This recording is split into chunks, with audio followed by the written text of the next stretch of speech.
I'm here with Staff Sergeant Rob Garrison.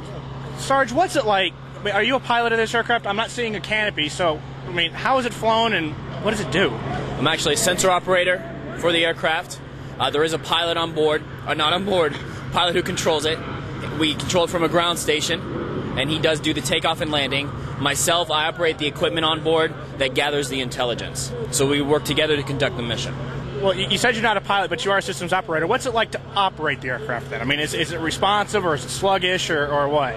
Well, there's still a pilot who does control it. And as compared to other aircraft, it is still relatively sluggish. It's not designed for high-speed maneuvers. It is essentially a large glider. So it maneuvers slowly just because of the way it's designed. Myself, I control the equipment as we gather the intelligence. It's very fast. It's near real time as we conduct our mission. How did you manage to get into the Global Hawk? It's a Global Hawk, correct? Yes. Okay. The Global Hawk program.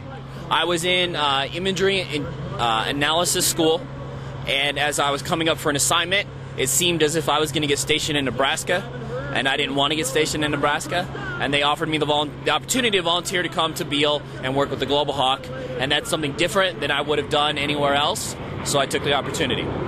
Sounds like fun. It's fun. Compared to a manned aircraft, like the U-2 or I can't even think of any other manned surveillance aircraft out there, what's the cost per hour to fly compared to, for this compared to a manned surveillance unit? Do you know? I don't know specifically. I just know that, you're just not putting a pilot's life in danger. That's worth everything in the world, right? Worth everything, yes. What we have here is the C-5 Galaxy, one of the largest transport planes, not only in the United States Air Force, but in the entire world. It's capable of hauling, believe it or not, two 70,000-pound tanks very quickly, very efficiently. We're going to go see if we can take a walk inside of it with the camera running. Have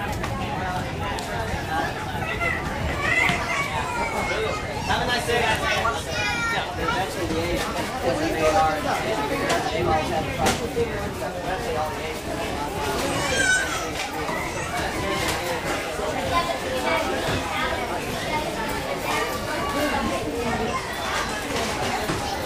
Well, ladies and gentlemen, we had a heck of a lot of fun going through this technology. A whole lot of great airframes, a whole lot of great people that we met. For me, it couldn't have been much better, except for the next coming few seconds. Those will be probably the greatest of my life. But I have to say adieu right now, so adieu.